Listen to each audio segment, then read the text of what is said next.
Ser bonzinho demais é uma das maiores fraudes emocionais que ensinaram para você.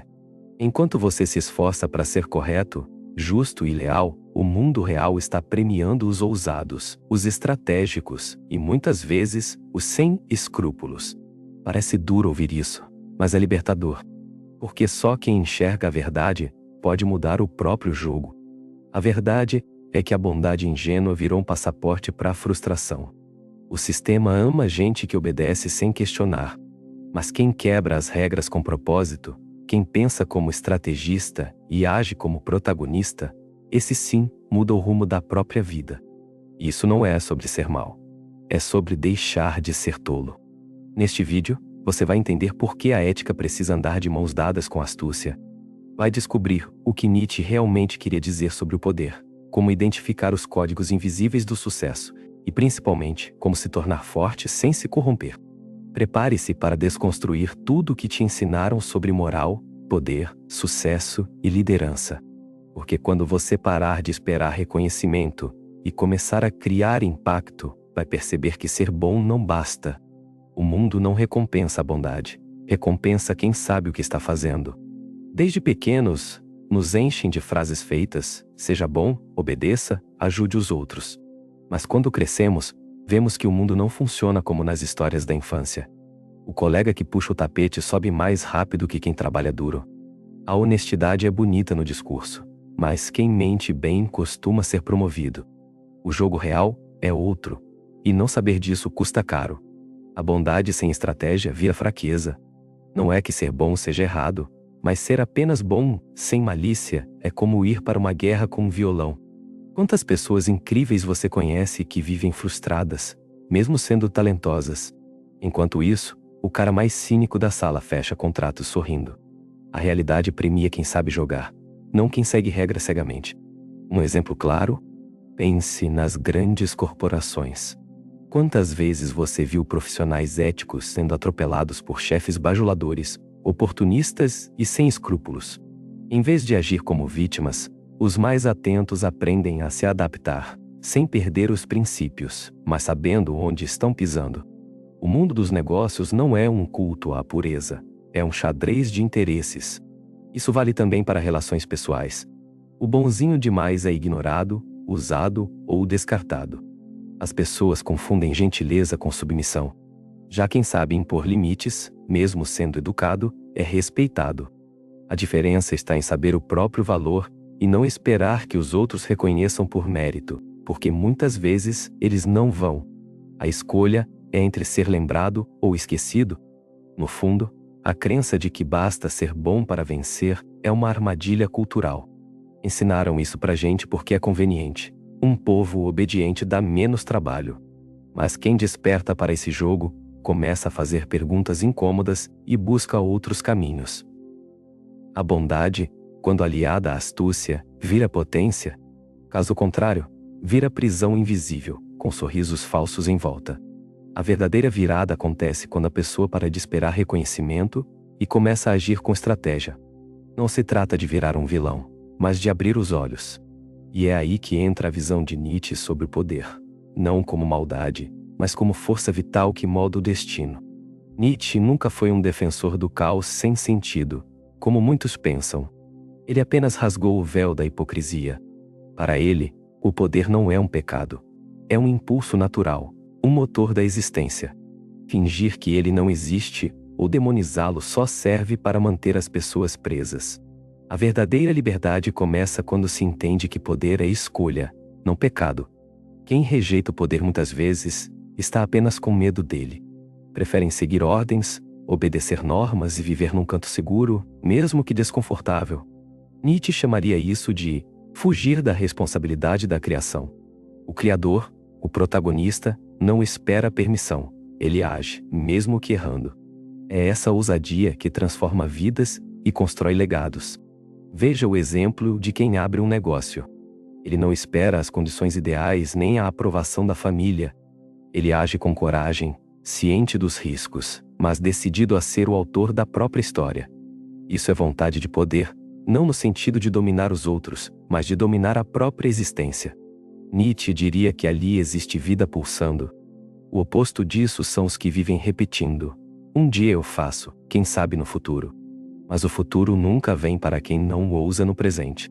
Essas pessoas vivem de migalhas emocionais e financeiras, culpando o sistema enquanto seguem todas as regras que o sistema impôs. O paradoxo é claro: querem liberdade, mas obedecem por hábito. Nietzsche desafiou o mundo a olhar para o poder sem vergonha. Ele não falou de manipulação barata, mas de consciência. De assumir as rédeas, de não se esconder atrás da moral alheia. Quem entende isso, começa a enxergar oportunidades onde antes via obstáculos. A vida deixa de ser uma sequência de reações, passa a ser uma série de decisões intencionais. E no centro dessa decisão está a moral, mas não qualquer moral. Existe uma diferença brutal entre a moral de quem age e a moral de quem obedece. E entender essa diferença muda completamente a forma como se encara o mundo, os relacionamentos e os próprios limites. Nietzsche colocou o dedo na ferida ao expor as duas morais que regem o mundo: a dos que criam e a dos que obedecem. A moral do amo nasce da ação, da afirmação da própria vontade. Já a do escravo é reativa, moldada pelo medo e pela necessidade de agradar. Uma liberta, a outra aprisiona. Uma molda o destino, a outra justifica a inércia. Quem vive pedindo permissão, no fundo, tem medo de desagradar. São pessoas que se anulam para caber no que esperam delas. A moral do escravo ensina que é feio desejar poder, que é melhor ser humilde e aceitar a vida como ela vem.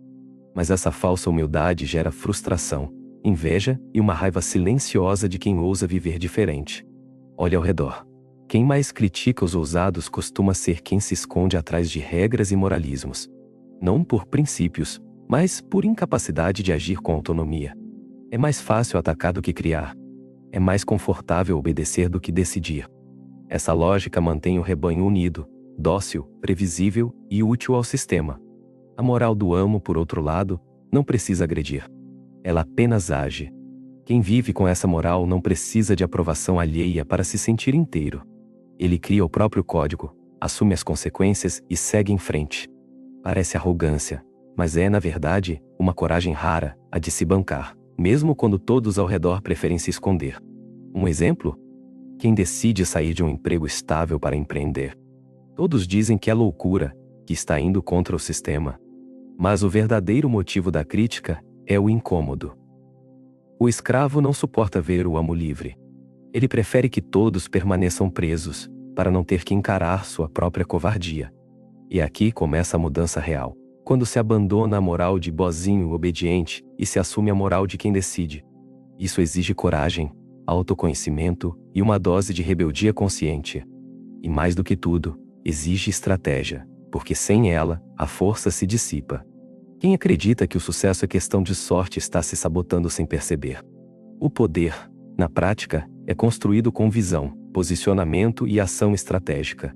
Os que esperam serem descobertos, reconhecidos ou recompensados automaticamente acabam frustrados.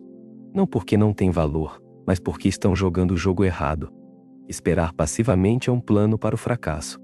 A história está cheia de nomes que não tinham os melhores talentos, mas tinham a melhor estratégia. Eles sabiam onde pisar, com quem falar, o que dizer, e principalmente, quando calar. Um bom estrategista não precisa ser o mais brilhante, mas é sempre o mais lúcido. Ele age de forma pensada, antecipa cenários e toma decisões quando os outros hesitam. Pense num jogador de xadrez. Ele não move as peças aleatoriamente, nem depende da sorte. Cada jogada tem um propósito, um cálculo, uma intenção. Assim também é com o poder. Ele não é dado, é tomado com sutileza, inteligência e presença. E quem entende isso para de viver esperando a grande oportunidade e começa a criá-la, tijolo por tijolo. Um exemplo prático? Um profissional que aprende a falar na hora certa, se posiciona sem se impor. Ele não mendiga reconhecimento, ele constrói autoridade. Em vez de tentar agradar a todos, foca no que realmente importa, influenciar com consistência e clareza. Isso é poder estratégico, silencioso, mas eficaz. Os que vivem na dependência alheia acabam encurralados. A dependência não é só financeira, é também emocional, moral, até espiritual. Esperar que o outro libere, elogie ou autorize é entregar as rédeas da própria vida. Quem quer liberdade precisa primeiro entender como o jogo é jogado. E depois, decidir se vai ser peão ou jogador. E quando esse jogador percebe que o tabuleiro é dele, e não do sistema, ele dá o próximo passo. Não basta mover bem as peças. É preciso criar um novo jogo. É aqui que surge o conceito do super-homem nietzschiano, aquele que transcende as regras herdadas e inventa o próprio caminho. Nietzsche apresenta o Übermensch não como um tirano, mas como alguém que já não precisa de aprovação externa. Ele rompe com as normas herdadas, com a moral da massa e com os condicionamentos sociais. O super-homem não é quem manda nos outros. É quem manda em si. E esse domínio próprio é mais poderoso do que qualquer autoridade imposta. Ele não é um rebelde sem causa. Ele tem propósito. Ele sabe por que faz o que faz, e isso o guia. Enquanto o mundo gira em torno de validação e status, ele gira em torno de missão e sentido. Parece fora da curva? É porque é mesmo. Poucos estão dispostos a pagar o preço da autenticidade radical. Muitos preferem o conforto do coletivo. O super-homem não se encaixa. Ele constrói. Enquanto a maioria segue tendências, ele cria padrões. Enquanto os outros se escondem atrás de desculpas, ele assume responsabilidades. Isso não o torna perfeito, o torna íntegro. E essa integridade, no fundo, incomoda, porque é um espelho que revela a mediocridade alheia. Na prática, ser esse tipo de pessoa significa dizer não quando todos dizem sim, e vice-versa. Significa bancar escolhas difíceis, manter o foco quando a distração chama, sustentar valores quando tudo convida à conveniência. O super-homem não precisa provar nada a ninguém. Ele apenas é. Isso é liberdade em estado puro. Mas essa liberdade não nasce do nada. Ela é resultado de renúncias, confrontos internos e decisões corajosas. É um caminho solitário, às vezes doloroso, mas profundamente transformador. E quem o percorre, descobre uma força que jamais imaginou ter. Uma força que não agride, mas inspira. Que não manipula, mas lidera. Só que nem todo mundo quer essa liberdade. Muitos preferem viver segundo regras prontas, ainda que sufocantes. Mas existe uma forma de equilibrar poder e moral, estratégia e ética, sem cair no cinismo, nem se perder no idealismo. E é exatamente sobre isso que o próximo passo vai revelar. Muita gente acha que para ter poder é preciso abrir mão da ética, como se fossem opostos inconciliáveis. Mas essa ideia nasce da confusão entre esperteza e manipulação. É possível, sim, jogar o jogo com inteligência sem sujar as mãos. O segredo está em agir com consciência, não com ingenuidade. Ética sem estratégia vira ingenuidade. Estratégia sem ética vira cinismo. A chave está no equilíbrio. Um líder íntegro não é aquele que tenta ser perfeito, mas aquele que tem clareza sobre seus valores e usa isso como bússola. Ele não negocia princípios, mas adapta métodos. Age com firmeza, mas com empatia. É firme nas decisões, mas humano nos processos. Essa é a verdadeira força. Fazer o certo sem parecer fraco. Olhe para figuras como Nelson Mandela ou Martin Luther King. Ambos enfrentaram sistemas opressores com estratégia e moral intacta. Não foram passivos nem agressivos. Foram inteligentes. Entenderam que ética e poder não precisam se excluir. O que os guiava era um propósito maior, que transformava seus atos em legado. No dia a dia, isso significa tomar decisões difíceis sem perder a essência. Ser justo sem ser ingênuo. Dizer não, quando necessário, mesmo que isso desagrade. Proteger seus limites sem se fechar para o outro. Agir com visão, sem esquecer da empatia. É possível ser duro e justo, forte e respeitoso. Tudo depende de como se escolhe caminhar. Quem entende isso, começa a inspirar, em vez de apenas mandar. Porque a verdadeira liderança não impõe, influencia. Não é sobre fazer barulho, mas sobre causar impacto. O respeito que nasce da integridade é mais duradouro que o medo imposto pelo autoritarismo. E quem consegue esse respeito, constrói poder legítimo e sustentável. E ao entender esse jogo mais sutil entre estratégia e moral, surgem as qualidades de um líder real. Um líder que não apenas ocupa uma posição, mas exerce influência com propósito e clareza. E é aí que mora a diferença entre poder temporário e poder transformador. O líder de verdade não é o mais carismático da sala, mas o mais consistente. Ele não precisa gritar para ser ouvido, nem agradar para ser respeitado. O que o diferencia é a tolerância ao risco, a firmeza nas decisões e a capacidade de sustentar críticas sem desmoronar. Em um mundo que valoriza a aparência, ele se destaca pela substância. Ele age mesmo quando tem medo. Sabe que coragem não é a ausência de medo, mas a capacidade de continuar apesar dele. O verdadeiro líder não espera que tudo esteja perfeito para agir. Ele se antecipa, assume riscos calculados e aprende com os erros. Essa atitude prática inspira mais do que 1000 discursos motivacionais. Outra característica essencial é a inteligência emocional. O líder real entende pessoas. Ele não reage impulsivamente. Ele responde com estratégia. Não se trata de ser frio, mas de ser centrado. Ele sabe quando ouvir, quando falar e quando calar. E isso o torna alguém que as pessoas seguem não por obrigação, mas por admiração. Mas nenhuma dessas qualidades serve se não houver visão. O líder vê além do óbvio. Ele não se contenta com a superfície. Conecta pontos, identifica padrões, prevê movimentos. E com isso, conduz o grupo com direção. Não é um tirano, é um guia. Não manipula, inspira. E por isso, mesmo em silêncio, impõe presença. E como ele lida com a crítica? Com estômago.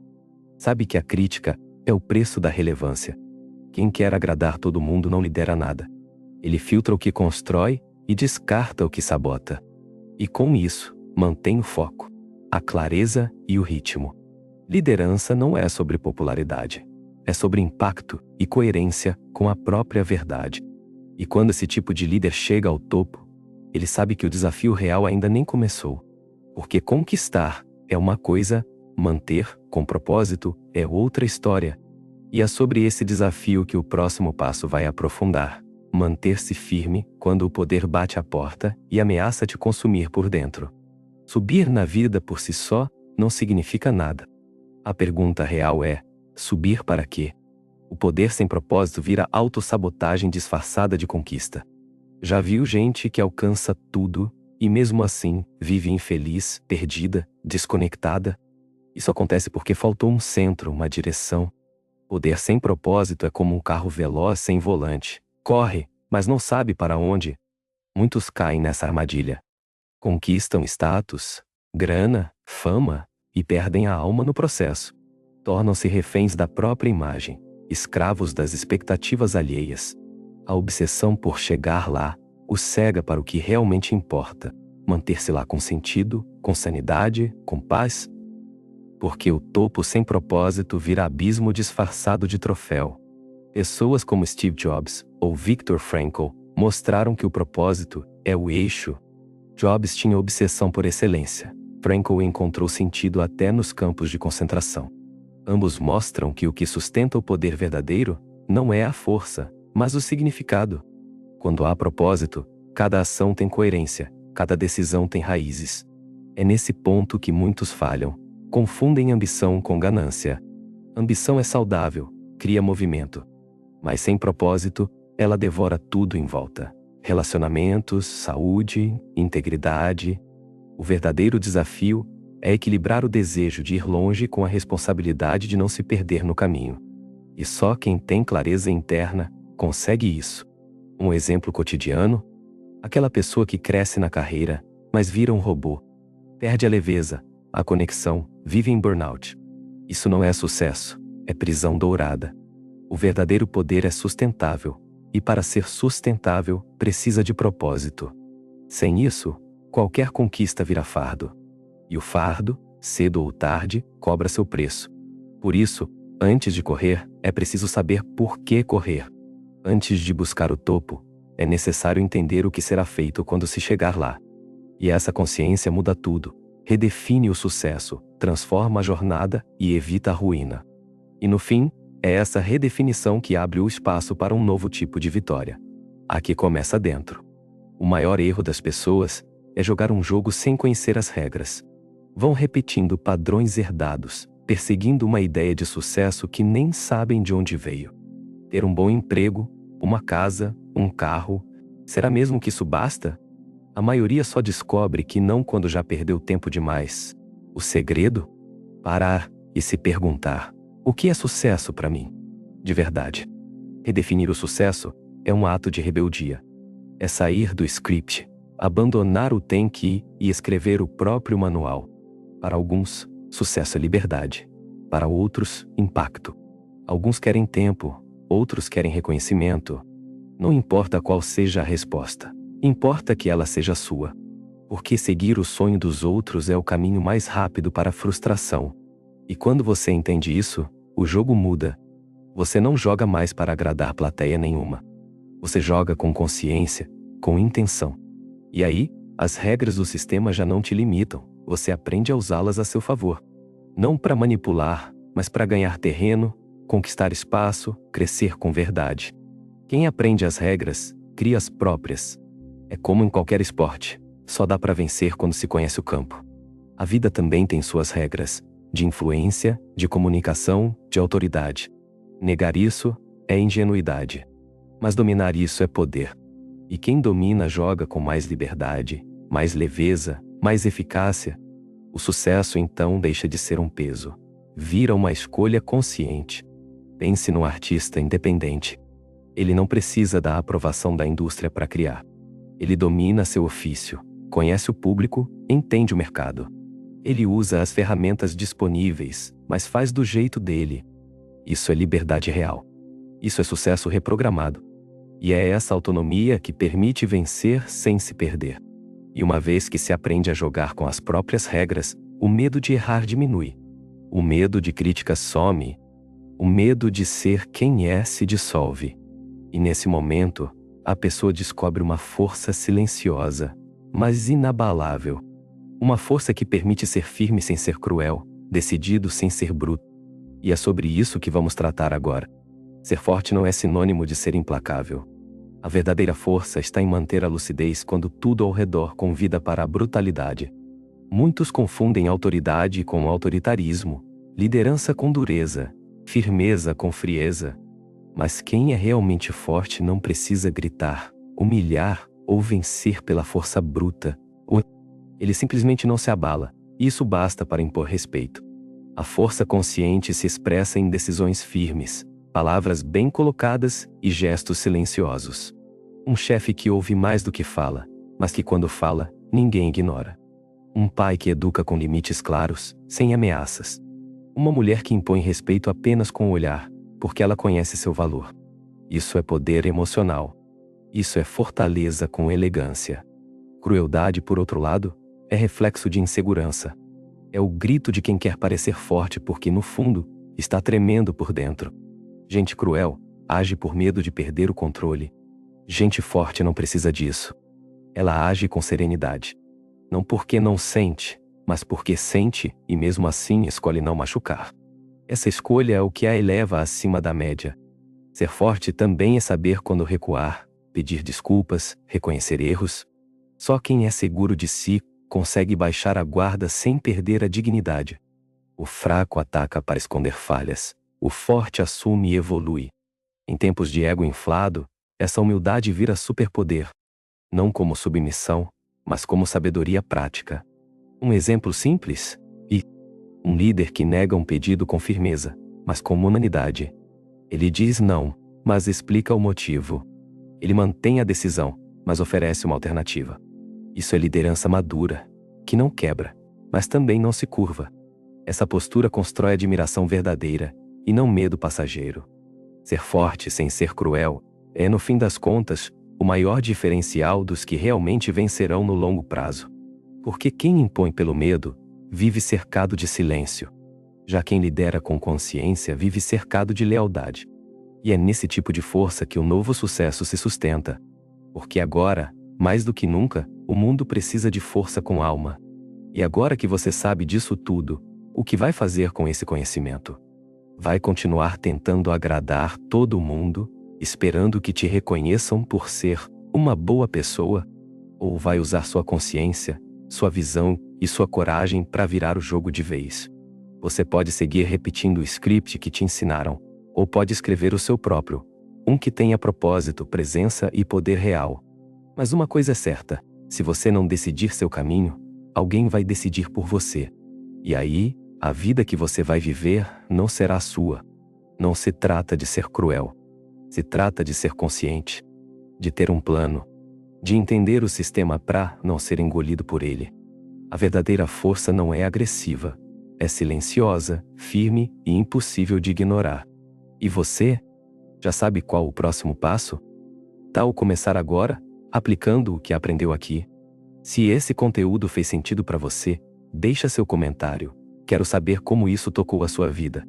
Ative as notificações, se inscreva no canal e compartilhe esse vídeo com quem ainda acha que ser bonzinho é suficiente.